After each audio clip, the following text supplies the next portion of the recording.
One of these TVs is the Sony X90J. The other is last year's X690 or X900H. Do you know which is which without having to Google the design? At some point in this video, I'll compare the Sony X90J to the X900H to help you decide which is better for your needs. But first, let's kick things off with a review of the Sony X90J. The Sony X90J uses a VA-type LCD panel which delivers the blacks by LED LCD standards at the expense of viewing angles. On this 4x4 ANSI checkerboard pattern with local dimming disabled, black level measured 0.02 candelas per square meter after we align peak white to 120 candelas per square meter, giving us a native contrast ratio of 6000 to 1, which is excellent by LED LCD standards, and this is partly helped by the absence of white viewing angle filter, which can lower native contrast as we've seen on other LED LCD displays. Now, even with auto local dimming engaged, there is little to no improvement in these ANSI contrast figures because the zones are generally quite big. But in real-world content, you can see an improvement in the black depth once we enable local dimming. When we put up our own custom-ordered test pattern containing a small white box crawling horizontally and then vertically against the borders of our background, we counted 4 vertical columns and 6 horizontal rows on our 55-inch X90J review sample, giving us a total of 24 independently dimmable zones. Now, Sony has the best local dimming algorithm in the business, but even so, the processing can't really work miracles with this limited number of zones. So in this scene from Gravity where Sandra Bullock is tumbling through space, you can still see some backlight fluctuations as the zones light up, as well as some blooming around the bright subtitles in this campfire scene from The Revenant. Also, Sony's local dimming philosophy prioritizes shadow detail accuracy compared with, let's say, Samsung's local dimming algorithm. Therefore, you will see more blooming on Sony LED LCDs, including this X90J, and the letterbox bars won't be as black as what Samsung QLEDs are rendering.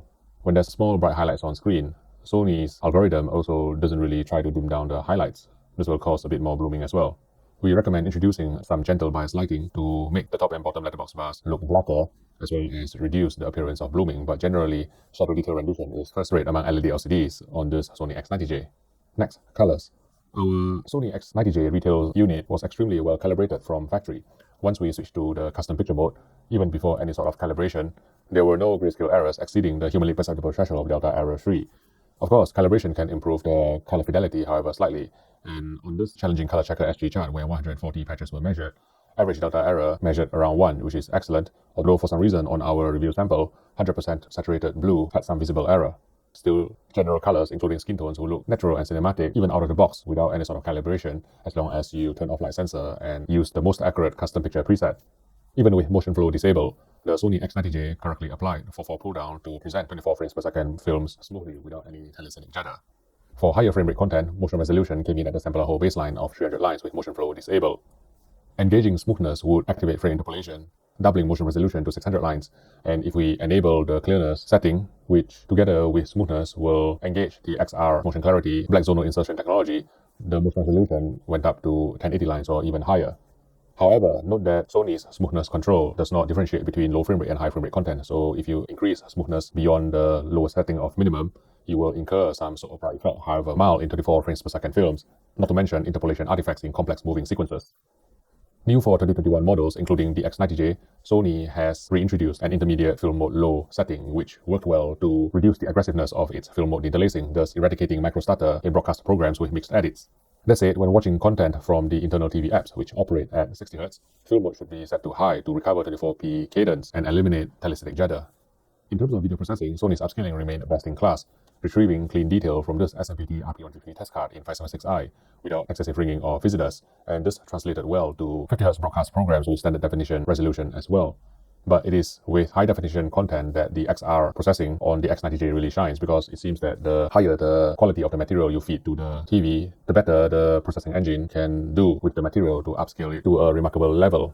However, in some lots of fine detail, such as this one from Skyfall, Sony's processing could go overboard, prompting us to reduce sharpness to minimum, even though on test patterns, sharpness 50 was neutral. With video-based interlaced material, Jaggy's suppression was above average, with some jagged edges still showing on the third bouncing bar, as well as on the circle. When it came to film mode interlacing, with film mode engaged, the Sony X90J correctly detected and processed 3.2 and 2.2 cadences in film-based interlaced material.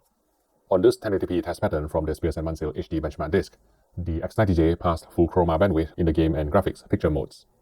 Screen uniformity was very good by LED LCD standards. Cycling through full-field grace lights, we saw virtually no dirty screen effect or DSE, bending or color tinting, with only some mild darkening in the corners which totally didn't bother us in real-world content. For HDR, peak brightness measured 835 nits on the 10% window after calibration to D65 white point, and 580 nits full fill. This IP3 color gamut coverage came in at 89% UV, whereas Rec2020 coverage was 65%, with the spectral power distribution showing telltale signs of PFS phosphor. Due to the lack of ABL or automatic brightness limiter restrictions that affect OLED, bright HDR scenes looked impressively impactful, which is also helped by the X90J's very accurate PQ-EOTF tracking that imparted pop and def to the HDR image. Sony's dynamic tool mapping worked well to retain specular highlight detail in even 4000 nit movies without drastically affecting the APL. The Sony X90J supports TV-led Dolby Vision, whose dynamic metadata help retain even more specular highlight detail while providing a more balanced HDR presentation across the whole Dolby Vision movie. Native 10-bit gradation was top-notch as expected from a Sony television, with no significant polarization in the skies of the Martian even with smooth gradation disabled. Obviously, you can engage smooth gradation to smooth things out even further, but we generally felt there was no need with pristine content. With game mode engaged, input lag measured 18 milliseconds at 60 frames per second and half at 9 milliseconds at 120 frames per second. The Sony X90J is equipped with two HDMI 2.1 ports on HDMI 3 and HDMI 4, whose HDMI 2.1 bandwidth ran at 48 gigabits per second as per the EDIT readout from the excellent Meridio 7G signal generator. However, due to the MediaTek SoC used, you will have to disable Dolby Vision if you want to use FRL signaling for 4K 120Hz on this X90J, which is the case for other Sony HDMI 2.1 televisions as well. The Sony X90J is still awaiting a firmware update of indeterminate date to enable ALLM and VRR. Even though the Sony X90J doesn't support ALLM, if you are using a PlayStation console, the TV will automatically switch to game mode as long as you engage auto picture mode. Unfortunately, this trick doesn't work with the Xbox Series X, and we have no idea why Sony and Microsoft don't work together to do this. Even though the Sony X90J doesn't officially support HDRG, you can disable HDR tone mapping, which according to our measurement will hard clip at the panel peak luminance with accurate EOTF tracking. So we're happy using it as a substitute for HDRG.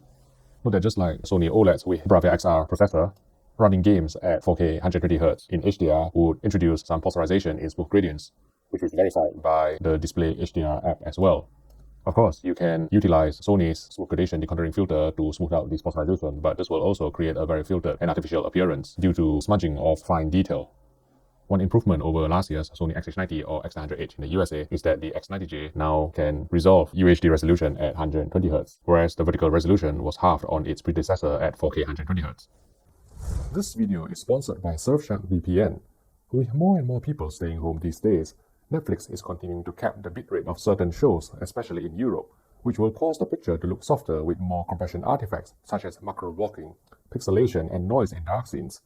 What if there's a way to access Netflix servers in another country where a streaming bitrate is not capped? This is where a VPN comes in. Surfshark allows you to stream content from another country without needing you to be physically there, so you can watch Netflix in higher bitrates and better picture quality.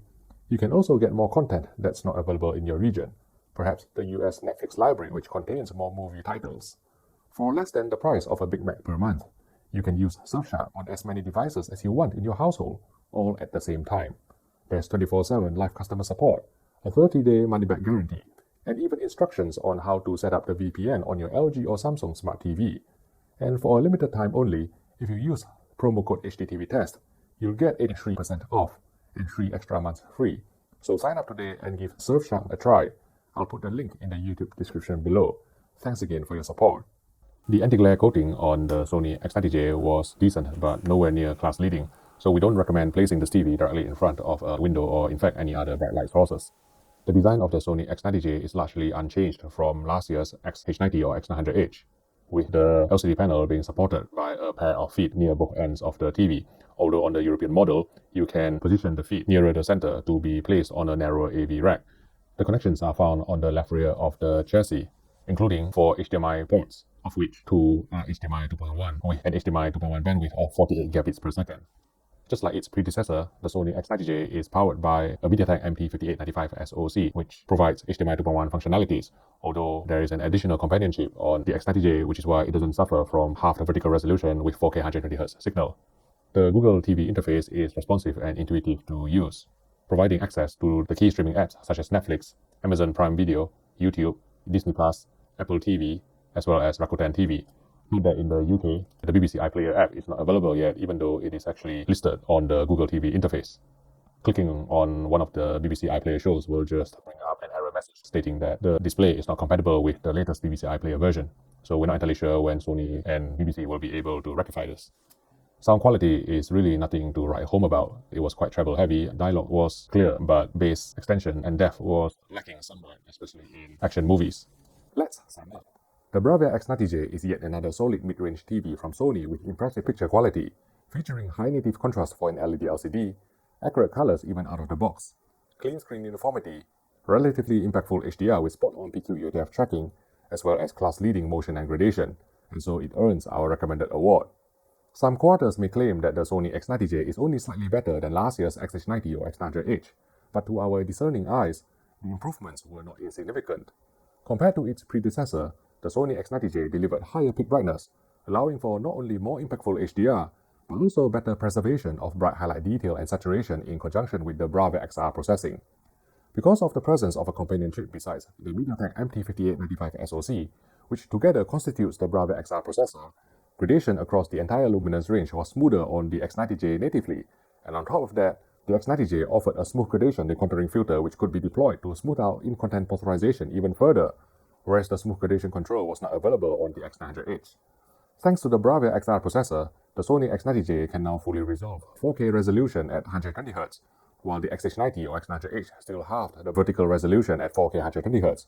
Ironically, the companion chip within Bravia XR was probably affected by some HDMI bandwidth limitations too, causing the Sony X90J to manifest more polarization at 4K HDR 120Hz than the X900H, not only on test patterns, but also in actual gameplay, for example in the skies in Dirt 5 on the PS5 in 4K 120 FPS mode.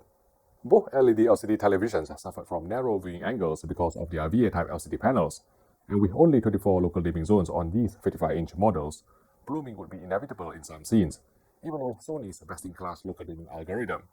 These are the reasons why we stopped short of giving the Sony X90J our highly recommended award, because for just a few £100 more, you can get an OLED television, for instance Sony's own A80J, with superior picture quality thanks to pixel-level light control and wider viewing angles.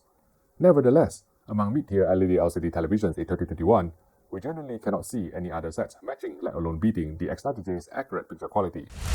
I would like to thank Richard Sounds Manchester for their help with this video, so please support this channel by considering buying your next TV from them. To watch some of our comparison videos involving Sony LED LCD TVs, please click here for our playlist, and I will see you in the next video.